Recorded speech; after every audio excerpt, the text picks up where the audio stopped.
Iris Bella pasrah soal nafkah anak dari Amar Zoni, maklumi keadaan. Amar Zoni diwajibkan untuk memberikan 10 juta rupiah per bulannya untuk biaya kedua anak mereka.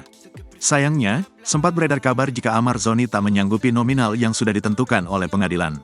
Aktor yang terjerat kasus narkoba untuk yang ketiga kalinya itu hanya menyanggupi memberikan sebesar 500 rupiah ribu per bulannya. Terkait hal itu, Iris Bella mengaku kalau ia sama sekali tak mau mempermasalahkan. Lebih tepatnya aku gak pernah masalahin nominal, kata Iris Bella. Sebaliknya, Ibel melihat pertanggungjawaban Amar kepada kedua anaknya, meski ia kini sedang berurusan dengan hukum. Aku lihatnya tanggung jawab beliau, kata artis keturunan Belgia itu.